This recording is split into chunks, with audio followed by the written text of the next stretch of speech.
వక్రతుండ మహాకాయ కోటి సూర్య సమప్రభా నిర్విఘ్నం కురు మే దేవ సర్వకార్యేషు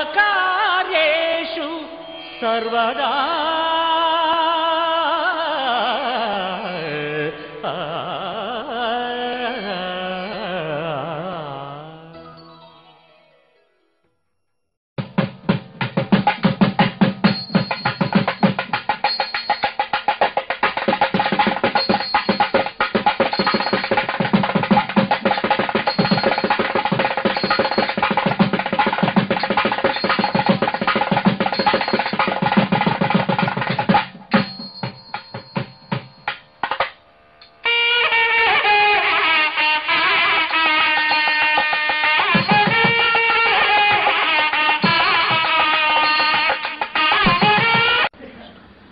ఓం శ్రీ గురుభ్యో నమః.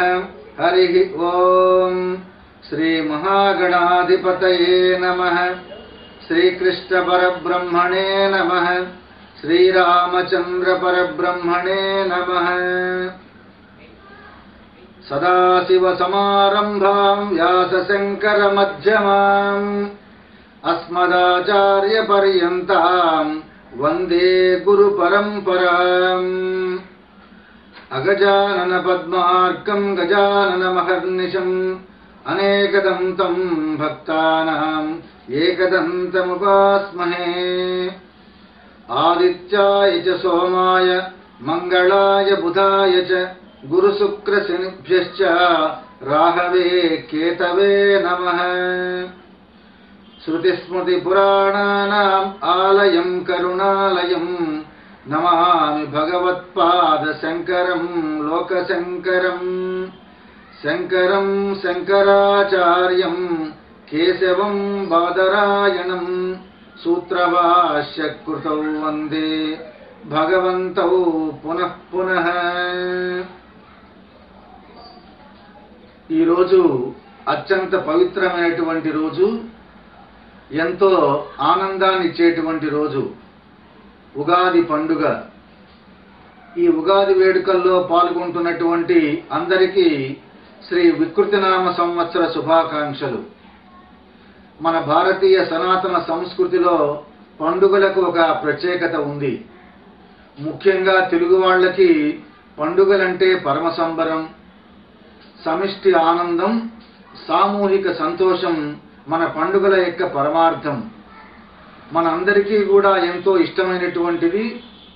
మన వాళ్ళందరూ కూడా ప్రపంచంలో ఎక్కడ ఉన్నా, మన తెలుగు వాళ్ళు భారతదేశంలో ఉన్నా, అమెరికాలో ఉన్నా, ఆస్ట్రేలియాలో ఉన్నా, ప్రపంచంలో ఎక్కడ ఉన్నా సరే ఎంతో ఆనందంగా కుటుంబ సభ్యులందరూ కలిసి వైభవంగా జరుపుకునేటువంటి పండుగ ఈ ఉగాది పండుగ.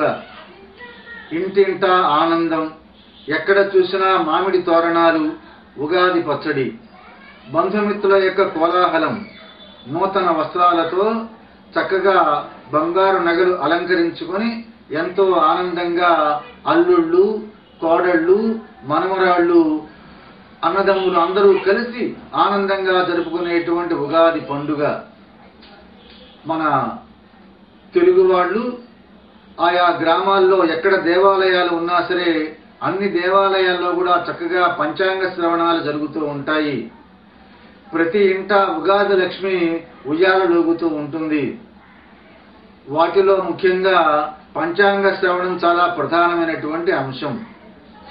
అలాంటి పంచాంగ శ్రవణం చేయటం ప్రపంచవ్యాప్తంగా ఉన్నటువంటి మన తెలుగు వాళ్ళందరికీ ఈ పంచాంగం యొక్క పరమార్థాన్ని, పంచాంగ శ్రవణాన్ని వినిపించటం నా యొక్క అదృష్టంగా భావిస్తూ అందరికీ కూడా మరొక్కసారి శ్రీ వికృతినామ సంవత్సర ఉగాది శుభాకాంక్షలు. సంవత్సరం పేరు చెప్పేటప్పుడు కూడా శ్రీ వికృతినామ సంవత్సరం అంటాం. గౌరవవాచకంగా స్త్రీని ఉపయోగిస్తూ కాలాన్ని గౌరవించటం మన భారతీయుల యొక్క సంస్కృతి. కాలం అనేటువంటిది భగవంతుడి యొక్క స్వరూపం. మన జీవితం అంతా కూడా కాలంతోనే ముడిపడింది కాబట్టి ఈ పంచాంగ శ్రవణం ద్వారా కాలం యొక్క మహిమను తెలుసుకుంటూ పంచాంగ శ్రవణంలోకి ఈ ఉగాది సందర్భంగా ముఖ్యంగా వికృతి నామ సంవత్సరం, చిత్రమైనటువంటి నామధేయం కలిగినటువంటి సంవత్సరం శ్రీ వికృతి నామ సంవత్సరం.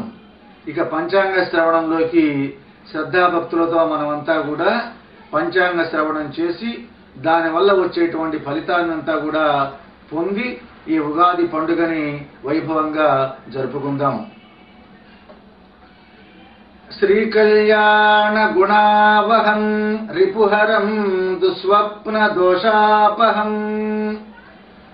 గంగా స్నాన విశేష పుణ్య ఫలదం గోదాన తుల్యం రుణాం ఆయుర్వృద్ధిదముత్తమం సుఖకరం సంతాన సంపత్ప్రదం నానాకర్మ సుసాధనం సముచితం పంచాంగమాకర్ణ్యతాం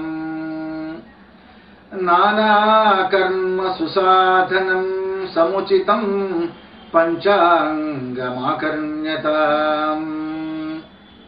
పంచాంగ శ్రవణం చేయటం వల్ల అద్భుతమైనటువంటి గుణాలు కలుగుతాయట, మంచి గుణాలు కలుగుతాయి. శ్రీకళ్యాణ గుణావహం రిపుహరం, మనకు ఉండేటువంటి శత్రువులంతా కూడా తొలగించబడతారు. బాహ్య శత్రువులు, అంతఃశత్రువులు అందరూ కూడా తొలగించబడతారు. దుస్వప్న దోషాపహం, చెడు స్వప్నాల వల్ల వచ్చేటువంటి దోషం అంతా కూడా తొలగిపోతుంది. గంగా స్నాన విశేష పుణ్య ఫలదం, గంగా గంగా అంటేనే పుణ్యం అన్నారు మన వాళ్ళు. అలాంటిది ఆ గంగమ్మ తల్లిలో స్నానం చేస్తే ఎంత పుణ్యం వస్తుందో అంతటి పుణ్యం వస్తుందట.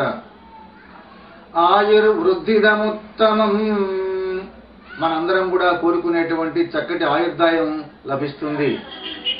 సంతాన సంపత్ప్రదం, సత్సంతానం, కోరుకునేటువంటిది మంచి సంతానం కలుగుతుందట, కలుగుతుంది. నానా కర్మ సుసాధనం, మనం చేసేటువంటి అన్ని పనులు కూడా సక్రమంగా సత్ఫలితాలతో జరుగుతాయి. సముచితం పంచాంగమాకర్ణ్యతాం, పంచాంగ శ్రవణం చేసి ఆ పంచాంగంలో చెప్పినటువంటి విషయాలను అవగాహన చేసుకుని మన జీవితంలో గనక అలవాటు చేసుకున్నట్టయితే ఈ ఫలితాలన్నీ కూడా తప్పకుండా కలుగుతాయి. సామాన్యులైనటువంటి వాళ్ళకి అనిపించవచ్చు, ఏమండి పంచాంగ శ్రవణం చేస్తే ఆయుర్దాయం ఎలా కలుగుతుంది, సంతానం ఎలా కలుగుతుంది, ఇవన్నీ కూడా పంచాంగ శ్రవణం చేస్తేనే వస్తాయా? తప్పకుండా వస్తాయి. అందుకే మన పెద్దలు ఈ ఉగాది పండుగ నాడు పంచాంగ శ్రవణాన్ని ఒక కర్తవ్యంగా, విధిగా మనకి ఇవ్వటం జరిగింది. మరి ఆ శుభాలన్నీ ఎలా కలుగుతాయో అదంతా కూడా మనం తెలుసుకుందాం. పంచాంగ శ్రవణం యొక్క పరమార్థాన్ని గమనించాలి. పంచాంగము అంటే 5 అంశాలు కలిగినటువంటి కాలస్వరూపం. పంచాంగ శ్రవణము అంటే కాలస్వరూపాన్ని తెలుసుకొని, కాలం యొక్క విలువను తెలుసుకొని, మన జీవితంలో కాలం యొక్క ప్రాధాన్యతను తెలుసుకొని ఏ కాలంలో ఏం చేయాలి, ఏ కాలంలో ఏ రకంగా ఆలోచనలు చేయాలి, ఏ సమయంలో ఏ రకమైనటువంటి పనులు చేయాలి, ఆ విషయాన్ని కనుక బాగా అవగతం చేసుకొని కాలం యొక్క ఔన్నత్యాన్ని తెలుసుకున్నటువంటి వాళ్ళకి తప్పనిసరిగా ఈ ఫలితాలు కలిగి తీరుతాయి.